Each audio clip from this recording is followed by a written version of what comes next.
Mari sejenak kita renungkan sebuah kisah tentang perjuangan seorang Kartini yang melawan emansipasi wanita.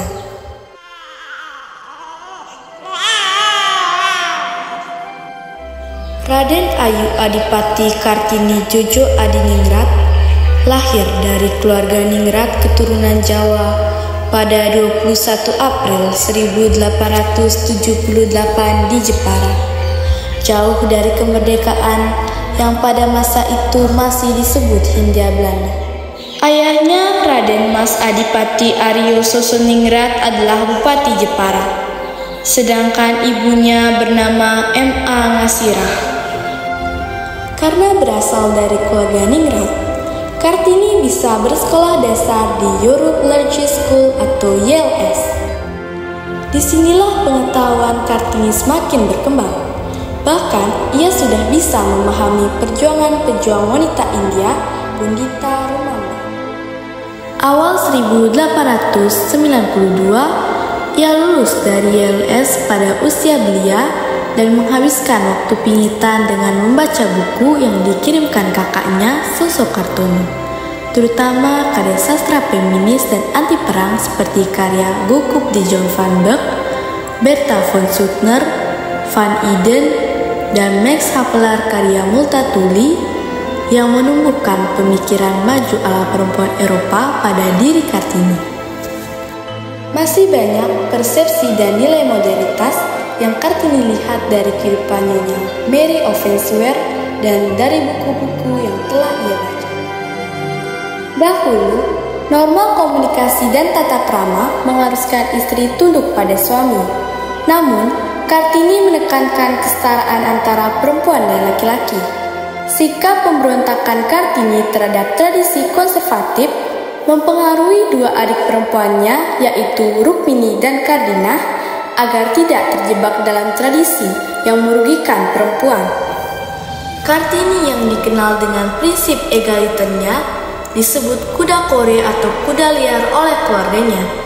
Setelah melepaskan masa pingitan, ia mendirikan sekolah pertama untuk perempuan pribumi di tanah Hindia Belanda.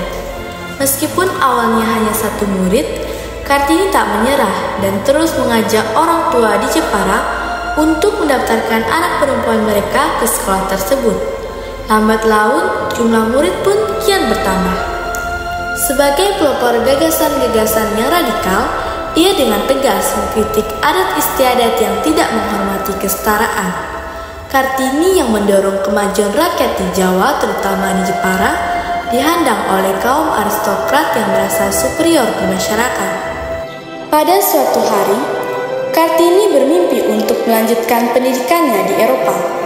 Namun, harapannya sirna setelah ditolak oleh J.H. Abendanon, Direktur Departemen Pendidikan Agama dan Industri Hindia Belanda pada tanggal 24 Januari 1943. Abendanon khawatir tentang persepsi negatif jika Kartini disekolahkan oleh Belanda. Kesehatan ayah Kartini yang memburuk semakin menyulitkan rencananya untuk sekolah ke Eropa. Kegagalannya melanjutkan studinya sempat membuat Kartini terpukul dan sangat kecewa.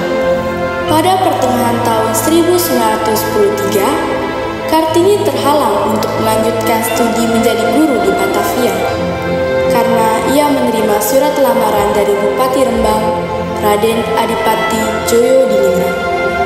Mereka lalu menikah pada 12 November 1913. Namun, 4 hari setelah melahirkan, Kartini meninggal pada 17 September 1914. Setelah Kartini wafat, J.H. Abendanon mengumpulkan dan menerbitkan buku Door Destiny tot Licht, yang berarti dari kegelapan menuju cahaya.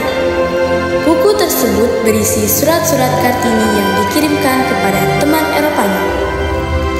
Buku ini menjadi topik hangat di Amsterdam pada tahun 1911 yang memperkenalkan suara Kartini ke Eropa dan India sebagai pelopor perjuangan kesetaraan gender dan revolusi budaya di Nusantara.